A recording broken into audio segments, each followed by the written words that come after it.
नमस्कार। हमारे ज्योतिष के YouTube चैनल ज्योतिष ज्ञान गंगा पर आपका स्वागत है। आज हम चर्चा करने जा रहे हैं कर्क राशि पर। कर्क राशि के लिए नया वर्ष 2024 कैसा रहने वाला है और इस पर हम 10 महत्वपूर्ण भविष्यवाणियां करेंगे।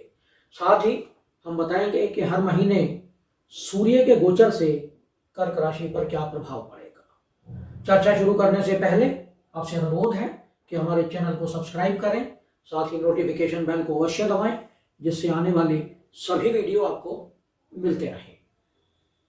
यह विश्लेषण आपकी चंद्र राशि पर आधारित है। जिस राशि में आपका चंद्रमा है वही आपकी कर्क राशि होगी, यानी चंद्रमा आपका 4 नंबर की राशि में लिखा होगा। कर्क राशि में 3 नक्षत्र पड़ते हैं, पुनर्वसु, पुष्य और अश्लेषा, यानी बृहस्पति का नक्षत्र, शनि का नक्षत्र और बुध का नक्षत्र। कर्क राशि का चिन्ह है केकड़ा, जो पानी में रहना पसंद करता है। कर्क राशि 4 नंबर की राशि है, जल तत्व राशि है। कर्क राशि में गुरु उच्च के हो जाते हैं, इसलिए कर्क राशि एक बहुत महत्वपूर्ण राशि है। कर्क राशि का स्वामी है चंद्रमा, और चंद्रमा हमारे मन का, माँ का, स्नेह का, सिंहासन का, हमारी चेस्ट का कारक बनता है। कर्क राशि के जातक अत्यधिक भावुक और कल्पनाशील होते हैं, अपनी कल्पनाओं में ही खोए रहते हैं। अपने परिवार से ये बहुत अधिक अटैच्ड होते हैं, उसके साथ बहुत घुल मिलकर रहना इन्हें अच्छा लगता है। माँ के लिए इनका एक बहुत सॉफ्ट कॉर्नर होता है, माँ से अटैच्ड होते हैं। कर्क राशि के जातकों को पानी के पास रहना, पानी से बहुत अधिक स्नेह होता है। दूसरों की मदद करना इन्हें अच्छा लगता है और सोशल नेटवर्क बनाने में माहिर होते हैं, बहुत अच्छे इनके मित्र होते हैं। अगर व्यवसाय की बात करें तो ये लोग शिक्षा के क्षेत्र में, चिकित्सा के क्षेत्र में, मानव संसाधन के क्षेत्र में, यानी ह्यूमन रिसोर्स के क्षेत्र में सक्सेसफुल होते हैं। 2024 में अगर हम ग्रहों की स्थिति की बात करें तो 1 जनवरी से लेकर और 1 मई तक देवगुरु बृहस्पति मेष राशि में रहेंगे, यानी आपके दशम भाव में। फिर वह आपके 11वें भाव में चले जाएंगे। शनिदेव आपके कुंभ राशि में विराजमान है। कुंभ राशि आपके अष्टम भाव में पड़ेगी। शनि 1 जुलाई को वक्री होंगे कुंभ राशि में, और राहु आपके 9वें भाव में गोचर कर रहे हैं, यानी मीन राशि। तो पहली भविष्यवाणी कर्क राशि के लिए, गुरु दशम भाव में, मई तक व्यवसाय में अत्यधिक लाभ मिलने की संभावना बनी हुई है। जो लोग बिजनेस में हैं, इंपोर्ट एक्सपोर्ट का बिजनेस करते हैं, उन्हें अत्यधिक लाभ मिल सकता है। सुख साधनों में वृद्धि हो सकती है। धन संचित करने में आपको मदद मिल सकती है। आपको अपने फैमिली के साथ अधिक अटैचमेंट बनेगा और साथ में फैमिली में समय बिताने का आपका एक अच्छा संयोग रहेगा। वाणी मधुर रहेगी, लोगों को अट्रैक्ट करेंगे आप अपनी वाणी के कारण। साथ में शत्रुओं का नाश होगा, ऋण में कमी होगी। दूसरी भविष्यवाणी, जब देवगुरु बृहस्पति दशम भाव से निकलकर 11वें भाव में चले जाएंगे तो ऐसी स्थिति में भाग्य आपका पूर्ण रूप से साथ देगा। मान सम्मान में आपके वृद्धि होगी। ट्रैवलिंग में आपको लाभ होगा, ट्रैवल करने का मौका मिलेगा। व्यवसाय से संबंधित आप ट्रैवलिंग भी करेंगे। आपकी कम्युनिकेशन में, आपकी वाणी में, आपको दूसरों को बात करने के तरीके में आपका एक इंप्रेशन अलग होगा, वह अट्रैक्टिव होगा और लोग आपकी तरफ खींचे चले आएंगे। मई के बाद आपके छोटे भाइयों के साथ स्नेह संबंध प्रेम बढ़ेगा और छोटे भाइयों को भी अत्यधिक लाभ होगा। संतान से सुखद समाचार प्राप्त होंगे। यदि संतान की किसी प्रकार की हेल्थ के इशू चल रहे थे, आप संतान एक्सपेक्ट कर रहे हैं, तो आपको पॉजिटिव रिजल्ट मिलने की अच्छी संभावना बनी हुई है। जो लोग विद्यार्थी हैं उनके लिए अच्छा समय चल रहा है। विद्यार्थियों को स्कॉलरशिप मिल सकती है, वे अपनी परफॉर्मेंस में इंप्रूवमेंट कर सकते हैं। तीसरी भविष्यवाणी, फरवरी से लेकर और मार्च तक मंगल आपके 7वें भाव में गोचर करेंगे। 7वां भाव यानी मकर राशि में। मकर राशि में मंगल उच्च के हो जाते हैं और कर्क राशि के लिए मंगल योग कारक ग्रह हैं। ऐसी स्थिति में आपके मान सम्मान में वृद्धि होगी, व्यवसाय में वृद्धि होगी, व्यवसाय में नए नए अवसर आपको प्राप्त होंगे। व्यवसाय को इंक्रीज करने के लिए आप अपने ज्ञान का प्रयोग करेंगे। अपने ज्ञान के माध्यम से आप अपने व्यवसाय को, अपनी बुद्धि के माध्यम से आप अपने व्यवसाय को आगे बढ़ाएंगे। जो लोग गवर्नमेंट जॉब के अंदर हैं या आर्म्ड फोर्सेस में हैं या वर्दी वाली सर्विसेज में हैं, उन्हें विशेष लाभ मिल सकता है।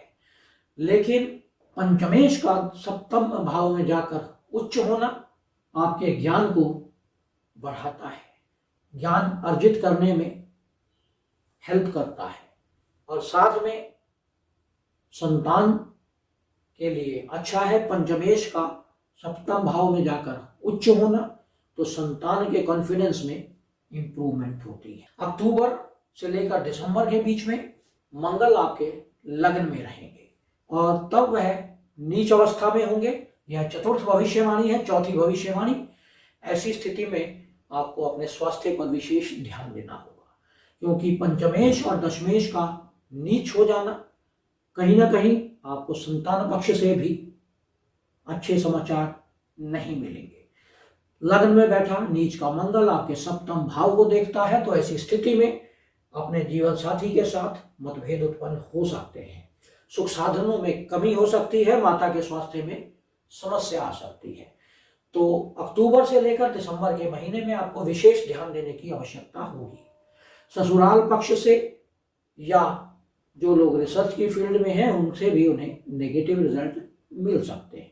पांचवी भविष्यवाणी, जब मंगल आपके अष्टम भाव में राहु के नक्षत्र में होंगे और राहु आपके नवम भाव में गोचर कर रहे हैं पूरा वर्ष, तो आपके पिता के साथ कुछ संबंधों में मतभेद हो सकते हैं। जो लोग ज्योतिष, तंत्र, मंत्र सिद्धि, अंडरग्राउंड रिसर्च, माइनिंग की फील्ड में काम कर रहे हैं, पेट्रोकेमिकल्स की फील्ड में काम कर रहे हैं या खदानों में काम करते हैं, मिनरल्स की खदानों में काम करते हैं, उन्हें लाभ मिल सकता है। धन कमाने के लिए एक बहुत अच्छा मौका है। धन अर्जित करने के लिए भी एक अच्छा मौका है। 1 जुलाई से लेकर और 13 नवंबर तक शनिदेव वक्री रहेंगे, तो उस पीरियड में आपको अपनी जॉब बदलने का चांस मिल सकता है। जॉब बदलने के कुछ योग बन सकते हैं। जीवन साथी की हेल्थ में प्रॉब्लम आ सकती है, कॉन्फिडेंस आपका कमजोर पड़ सकता है।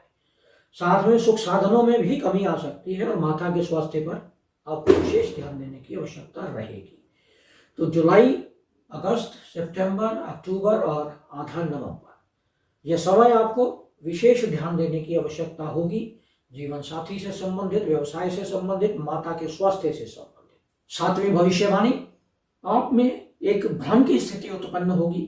धर्म है या नहीं है, धर्म को माने या ना माने, आप अपने ही जो विचार हैं उसी में आपको भ्रम उत्पन्न होता हुआ दिखाई देगा।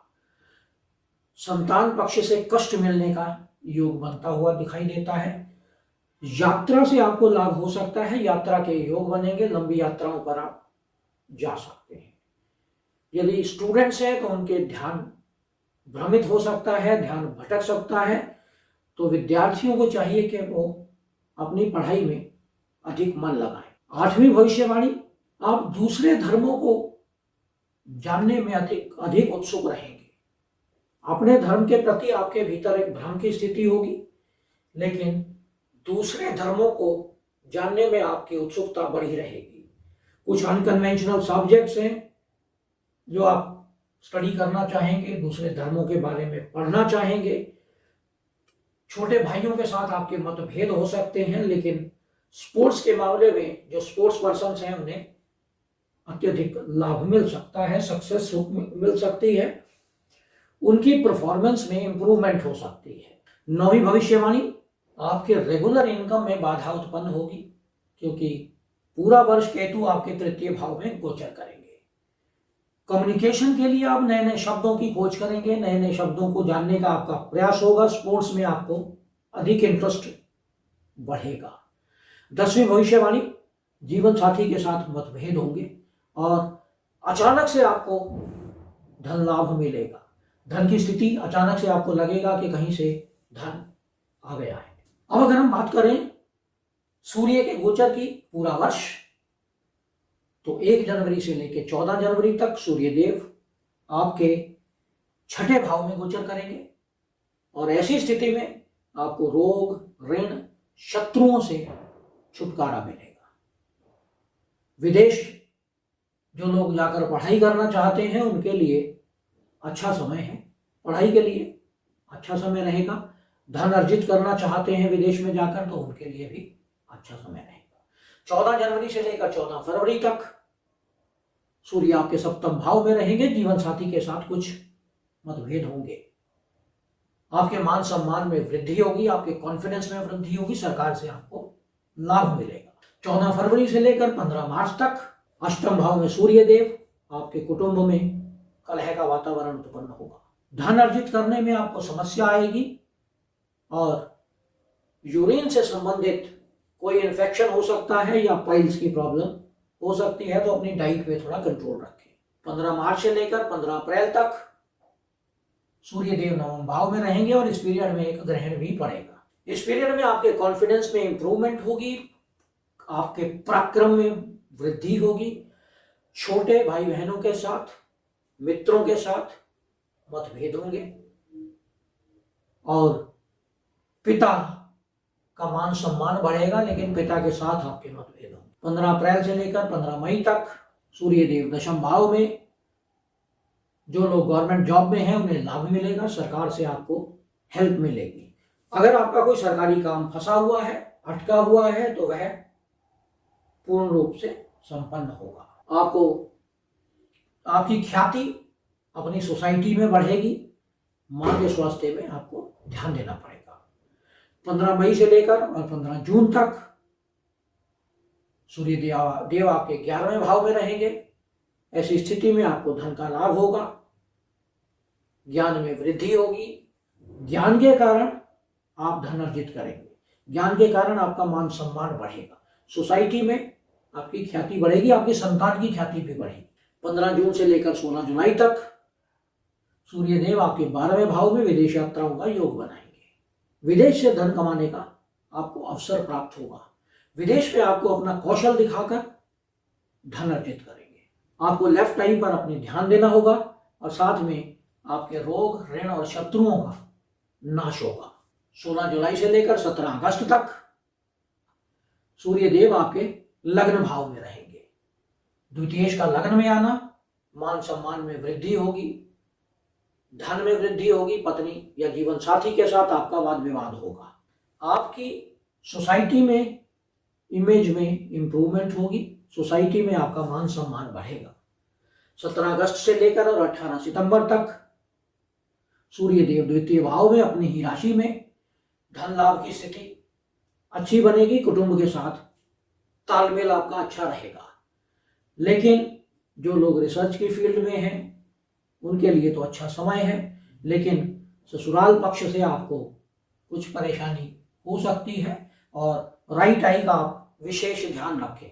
17 सितंबर से लेकर और 18 अक्टूबर तक आपकी कॉन्फिडेंस में इंप्रूवमेंट होगी, पराक्रम में वृद्धि होगी, यात्राओं का योग बनेगा और छोटे भाई बहनों के साथ मतभेद होंगे। पराक्रम के कारण आप सरकार से लाभ कमा सकते हैं।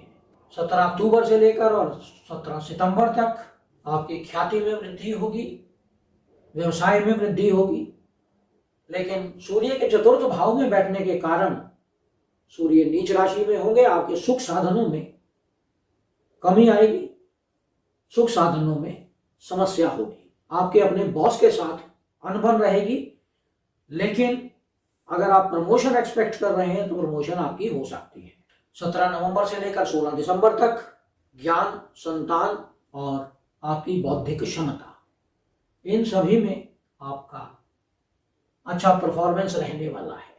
संतान का मान सम्मान बढ़ेगा। संतान अगर विवाहित है तब उनके आपसी मतभेद रहेंगे अपने जीवन साथी के साथ, लेकिन आपकी संतान का सोसाइटी में मान सम्मान बढ़ेगा, आपके ज्ञान में वृद्धि होगी, आपके धन में वृद्धि होगी, आपकी बौद्धिक क्षमता में वृद्धि होगी।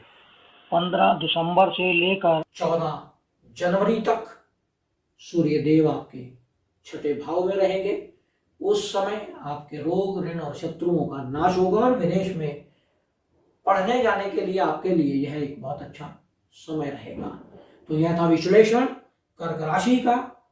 कर्क राशि का यह विश्लेषण आपको कैसा लगा, इस पे कमेंट करें।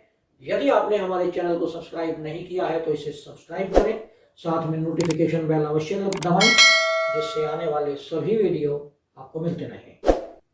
नमस्कार।